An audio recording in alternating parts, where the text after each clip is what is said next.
Fala aí pessoal, tudo bom? Então, né? Acabei de ter uma resposta aqui positiva de um pleito e vim compartilhar com os doutores.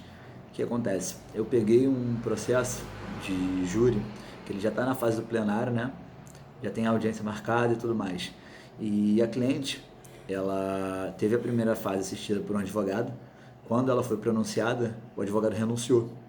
E aí foi constituído um defensor público nesse processo. Até que ela foi e me contratou, e aí eu passei a atuar.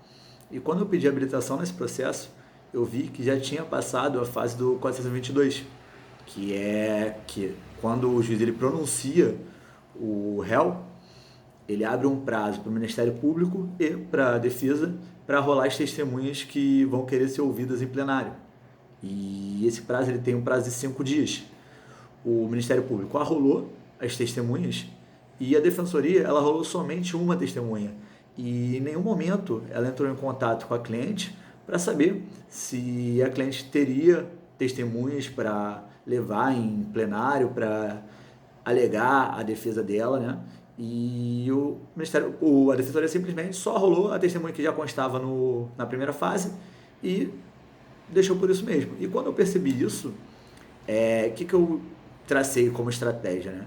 Eu vi a possibilidade de que a cliente ela estava indefesa, porque é função do defensor conversar com o cliente, no caso dele não é cliente, mas conversar com o réu, e ver se ele tem alguém para confirmar o álibi dela, para confirmar a inocência dela, e não foi feito isso. Então, eu fiz uma petição pedindo para o juiz conceder o rol que eu apresentei em virtude da amplitude de defesa que é o júri. O júri ele tem a plenitude de defesa. Então, em virtude da plenitude de defesa, eu aleguei que, à época, a cliente ela não estava sendo assistida por um advogado, né, por mim, ela estava sendo assistida pela Defensoria, e a Defensoria, como todos nós sabemos, ela tem uma demanda altíssima, então ela não tem esse serviço personalizado de conversar com o cliente, mas houve aí um cerceamento de defesa, porque se a cliente ela tinha pessoas para indicar e não foram indicadas, houve um cerceamento de defesa, e eu peticionei em cima disso, em virtude da legalidade do processo, para evitar uma futura nulidade e um gasto aos cofres públicos, eu peticionei nesse sentido, sabendo que estava precluso o prazo, mas em virtude da ampla defesa que é o júri, que o juiz concedesse o rol de testemunhas que eu estava apresentando. E aí o juiz ele remeteu ao Ministério Público, o Ministério Público se manifestou favorável e agora o juiz ele despachou, né, informando que ele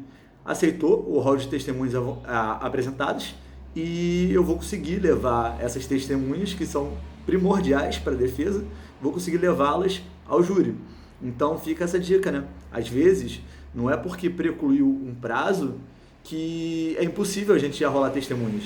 Se houver uma fundamentação justificável, às vezes a gente pode usar isso em favor dos nossos clientes. Segue essa dica e a defesa não para.